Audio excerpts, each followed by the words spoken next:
Een ijskoude nacht. Jozef en hoogzwangere Maria zwerven rond op zoek naar een slaapplaats.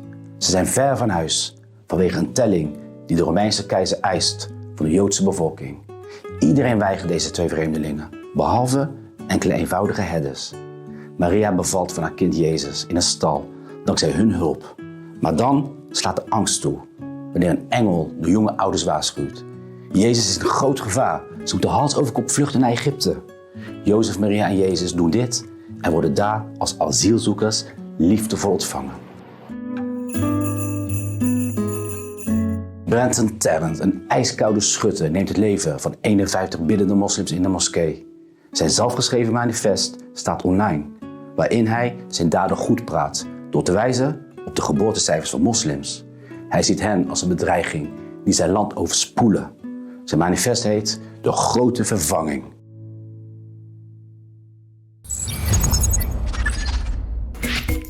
Migratie is een enorm beladen onderwerp. Het zorgt voor politieke onrust in bijna elk westers land.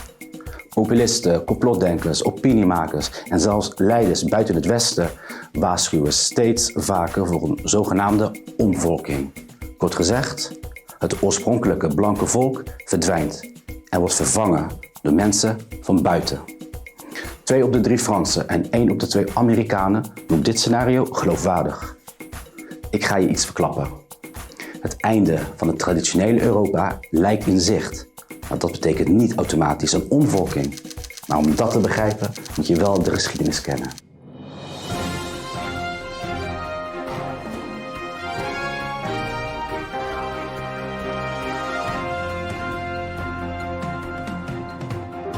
Ik ben Jean-Henrique en dit is het Oud Nieuws Journaal. Jouw update van de geschiedenis van onze toekomst. Zodat daarna ook jij de wereld weer net iets beter begrijpt.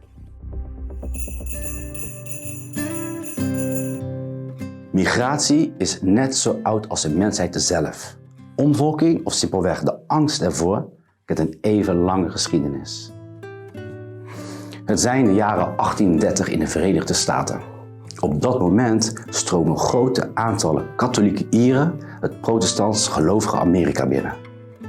Dit maakt veel protestantse leiders bezorgd. Ze waarschuwen voor de ondergang van de Amerikaanse cultuur. De Ieren, zo zeggen ze, krijgen te veel kinderen. Ze zijn gewelddadig, ze weigeren te integreren en ze pakken banen af. Maar het allerergste is het fanatieke geloof van de Ieren, die eerder de paus gehoorzamen dan de Amerikaanse grondwet. Er ontstaat een beeld van de Ieren als pionnen in een katholiek complot om de Amerikaanse vrijheden te vernietigen. Na de Ieren volgen grote groepen Italianen en Oost-Europeanen, wat leidt tot nog meer vooroordelen. Beroemde Amerikaanse hoogleraren verspreiden wetenschappelijke studies die beweren dat het Noord-Europese ras superieur is aan het mediterrane en alpine ras. Zelfs president Roosevelt noemt immigratie en vermenging raciale zelfmoord voor de blanke protestantse Amerikaan. En dit alles leidt tot staatsracisme tegen Zuid- en Oost-Europeanen en een immigratiestop voor hen.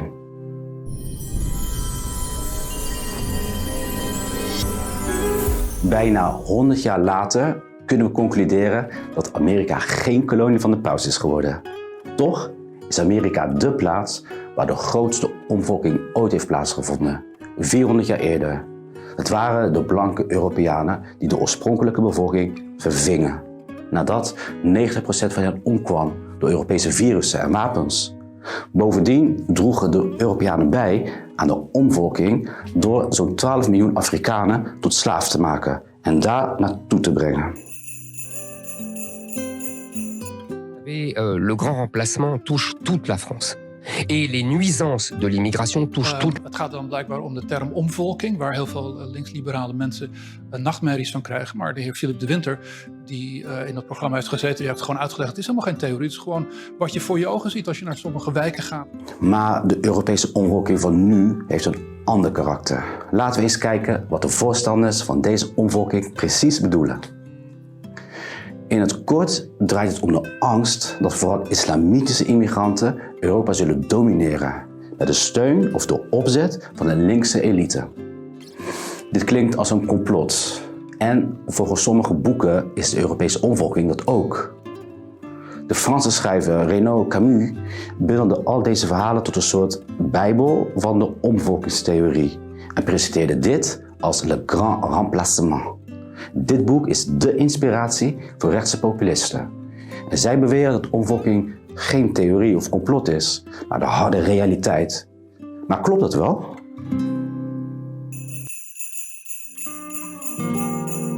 Demografie is de manier waarop de bevolking groeit en verandert en is een blik op de toekomst. Statistieken zijn in deze de gids. Maar in sommige landen, zoals Frankrijk, is het gebruik van afkomst voor onderzoek verboden. Wat voor is voor complotdenkers. En aan de andere kant, waar onderzoek naar afkomst wel gebeurt, daar worden de cijfers vaak in twijfel getrokken. Dat komt omdat onderzoekers bepaalde groepen niet meetellen, zoals illegale, kinderen uit gemengde huwelijken en bevolking uit vroegere kolonies. En daarom gebruiken Franse voorstanders van de omvolking een andere methode. Iedereen die zijn roots heeft in een malariagebied kan de sikkelcelziekte krijgen. Dat is een erfelijke bloedziekte. In Frankrijk worden daarom alle baby's van ouders uit die gebieden op deze ziekte getest. Een perfecte bron dus. Maar wat zeggen deze cijfers? In 2001 werd bij 20% van de pasgeboren Franse baby's deze ziekte getest, terwijl dat in 2013 gestegen was naar 35%. Dit onderzoek beweert dat nu de helft van de Fransen een niet-Europese afkomst heeft. Maar wetenschappers hebben kritiek op deze cijfers. Ten eerste worden zelfs de ouders van de 4e generatie meegeteld. Niet echt buitenlands toch? Ten tweede komt de ziekte tegenwoordig ook voor bij mensen met een blanke achtergrond door de globalisering.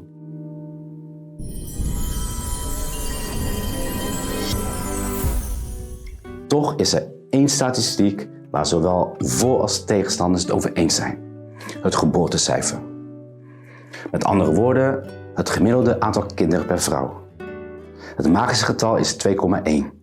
Als vrouwen gemiddeld meer dan 2,1 kinderen krijgen, dan groeit de bevolking. Bij minder dan 2,1, dan daalt de bevolking. In elk West-Europese land daalt dit cijfer elk jaar opnieuw.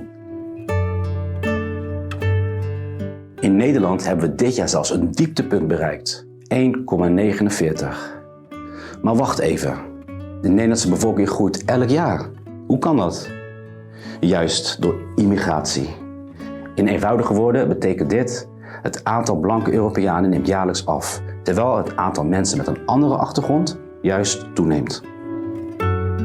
Op wereldschaal zijn deze cijfers extreem. Van de 1000 pasgeboren baby's zijn er 837 Afrikaans of Aziatisch en slechts 50 Europees. De Afrikaanse bevolking zal de komende 30 jaar stijgen van 1,5 miljard naar 2,5 miljard. Als de levensomstandigheden voor Afrikanen niet verbeteren of zelfs verslechteren, dan kan dit leiden tot de verdubbeling van het aantal Afrikaanse immigranten naar Europa. Tot slot vraag je je af, zit er een linkse agenda achter de omvolking, zoals velen geloven? Laten we eens teruggaan naar de Europese geboortecijfers. Zonder immigratie zal de Europese bevolking tegen 2080 met 100 miljoen mensen krimpen. In Duitsland zal dit zelfs al in 2050 met een kwart zijn. Dit heeft enorme gevolgen voor de economie. Begrijp je nu de beroemde quote van Angela Merkel uit 2015? An diese Dinge herangehen muss sein, wir haben so vieles geschafft, wir schaffen. Nu komen we tot de kern van een van de grootste misverstanden over immigratie. Vanaf de jaren 60 kwam een groot aantal gastarbeiders uit Marokko en Turkije hier naartoe. Dit was geen links, maar juist rechtsbeleid. Er was een tekort aan werkende mensen. Werkgevers gaven de voorkeur aan Turken en Marokkanen boven Spanjaarden omdat ze goedkoper waren. De Partij van de Arbeid was kritisch en eiste dat Turken en Marokkanen hier maximaal 2 jaar zouden blijven. De VVD wilde juist meer gastarbeiders en gaf hen het recht om ook hun gezin uit Marokko of Turkije mee te nemen. Dankzij dit rechtse beleid waren er in de jaren 80 honderdduizenden Marokkaanse en Turkse gastarbeiders. Hun gezinshereniging begon net, maar toen kwam er een economische crisis. Velen raakten werkloos en belanden in slecht onderhouden stadswijken. Een ander misverstand is dat linkse partijen immigranten hier naartoe halen om ze te gebruiken als stemvee, dus als nieuwe kiezers. Maar Latino's in de VS of moslims in Europa zijn juist eerder rechtsconservatief dan links-progressief. C'est nos ancêtres les Gaulois, un peu romains, un peu germains, un peu juifs, un peu italiens, un peu espagnol, de plus en plus portugais, peut-être, qui sait, polonais. Et je me demande si déjà nous ne sommes pas un peu arabes. Hoeveel moslims wonen er in Nederland? In 2016 dachten Nederlanden 19%, maar het was 6%. En in 2020, de Nederlanden voorspelden 26%, maar het was 7%. Dit is niet verrassend, want als je door je tijdlijn van X scrolt, dan lijkt het alsof de omvolkingstheorie van Camus en Tarrant een onomkeerbaar feit is.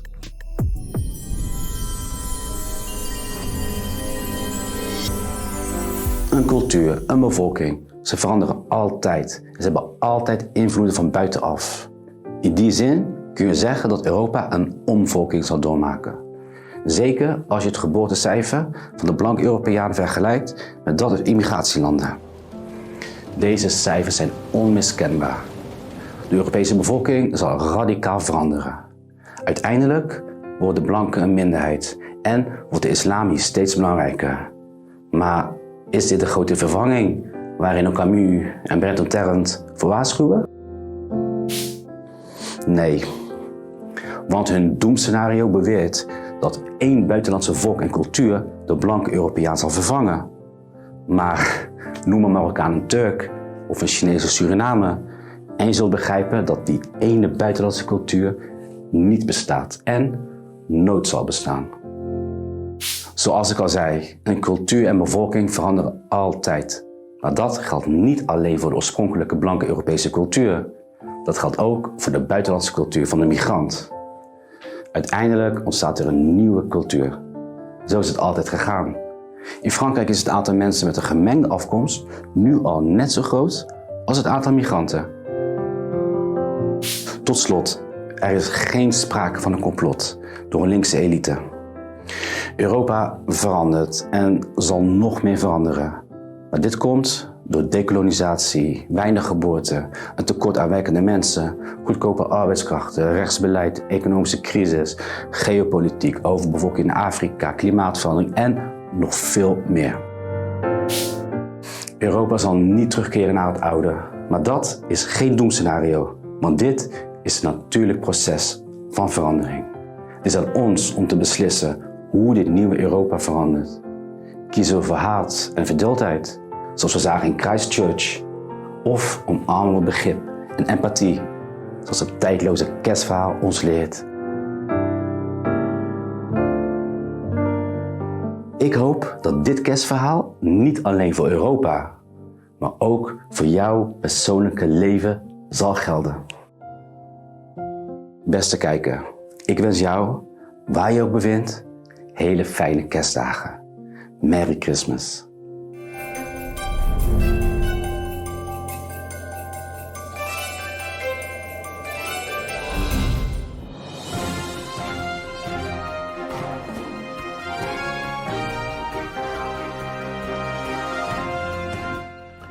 Leuk dat je keek. Geef een duimpje omhoog en abonneer, zo blijf je op de hoogte keer op keer.